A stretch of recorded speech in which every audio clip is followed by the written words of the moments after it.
بسم اللہ الرحمن الرحیم۔ السلام علیکم ناظرین، آج کی ہماری ویڈیو حضرت آدم علیہ السلام کے دو بیٹوں قابیل اور حابیل کے بارے میں ہے۔ اس ویڈیو میں ہم آپ کو بتائیں گے کہ قابیل نے حابیل کا قتل کیوں کیا تھا اور قابیل کو اس قتل کی سزا کب تک ملے گی۔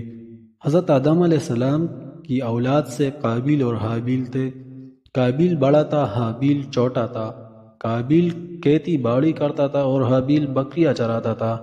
قابیل کے ساتھ پیدا ہونے والی لڑکی کا نام اکلیمہ تھا جو بہت زیادہ حسین و جمیل تھی، اور حابیل کے ساتھ پیدا ہونے والی لڑکی لیوا خوبصورتی میں کچھ کم تھی۔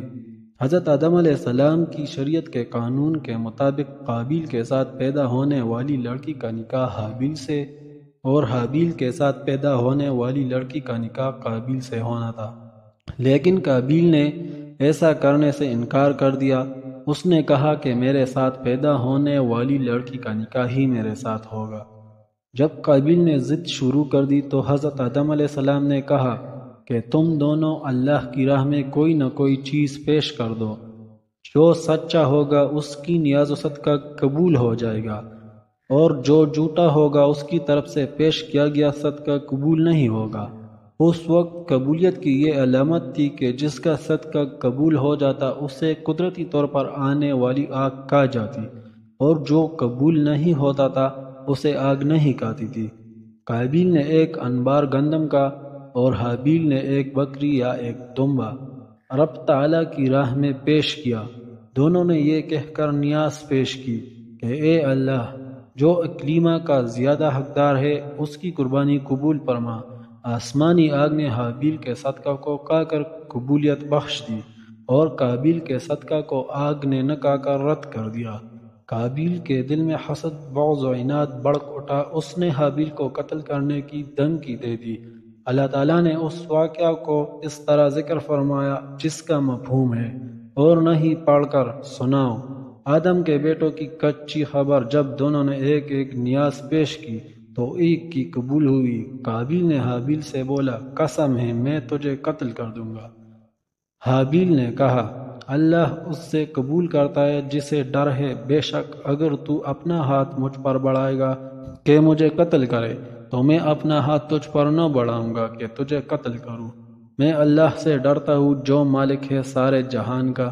میں تو یہ چاہتا ہوں کہ میرا اور تیرا گناہ دونوں تیرے ہی پالا پڑے، تو دوزخی ہو جائے، اور بے انصافوں کی یہی سزا ہے۔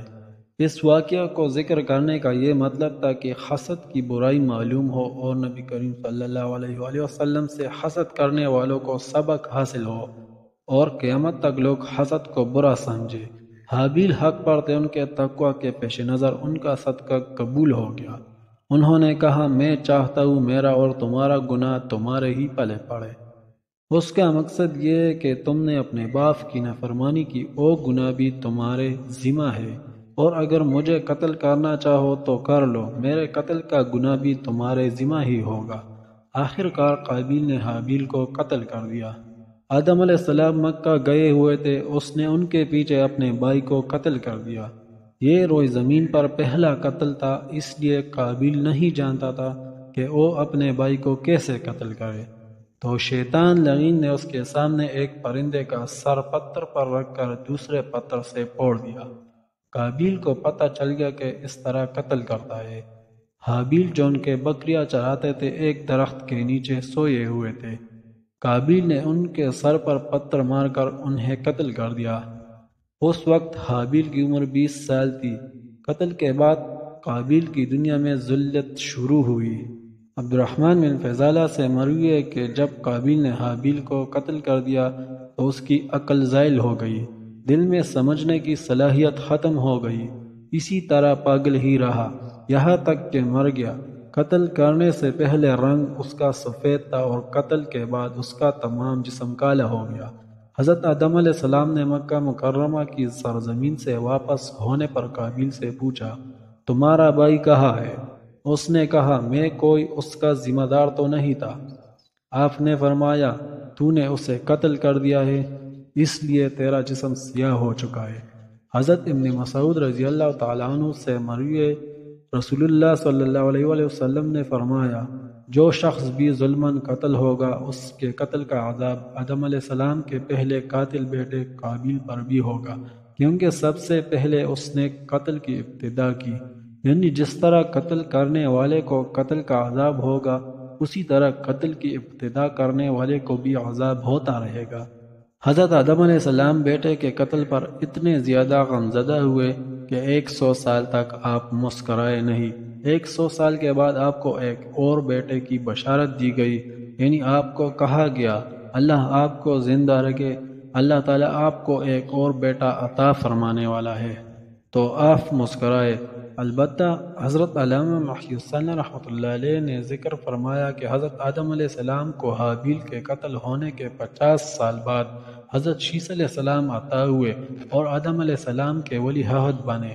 خیال رہے تفسیر کشاف میں یہ ذکر ہے کہ حضرت آدم علیہ السلام نے اپنے بیٹے کے قتل ہونے کے بعد بطور مرثیہ اشعار کہے، لیکن تفسیر کبیر میں علامہ رازی رحمۃ اللہ علیہ نے اور روح المانی میں علامہ آلوسی رحمۃ اللہ علیہ نے اسے رد کیا کہ یہ غلط اور جھوٹ ہے۔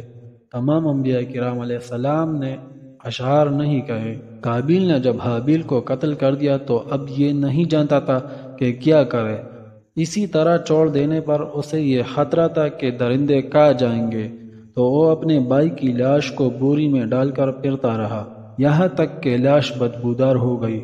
اسے چھپانے کا کوئی طریقہ معلوم نہیں ہو رہا تھا کہ میں کیا کروں، بہت ہی پریشان تھا۔ قرآن پاک میں اس مقام پر لاش کے لیے لفظ سوء کا استعمال ہوا، جس کا اصلی معنی ننگیز ہے، یعنی جسم کا وہ حصہ جو ظاہر نہ کیا جائے، کیونکہ وہ بھی قتل کے بعد لاش چھپائے پھرتا تھا۔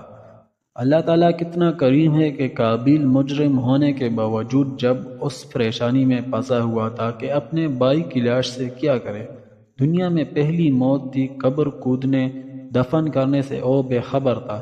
اللہ تعالیٰ نے اس کی مشکل حل کرنے کے لیے اس کا معاون کوے کو بنا کر بھیجا۔ علامہ رازی رحمۃ اللہ علیہ نے اس مقام پر 3 وجہ بیان کی ہے، اگرچہ مشہور پہلی بات ہی ہے۔ اللہ تعالیٰ نے 2 کوے بھیجے اور دونوں لڑے، ایک نے دوسرے کو قتل کر دیا اور اپنی چونچ اور پنجوں سے زمین کو کریدا، اور مردہ کوے کی لاش کو اس گڑھے میں ڈال کر اوپر مٹی ڈال دی۔ اس سے قابیل کو بھی پتہ چل گیا کہ میں نے بھی ایسا ہی کرنا ہے، اور بہت پشیمان ہوا کہ میں اس کوے سے بھی زیادہ عاجز ہو گیا، اتنا کام بھی نہ کر سکا۔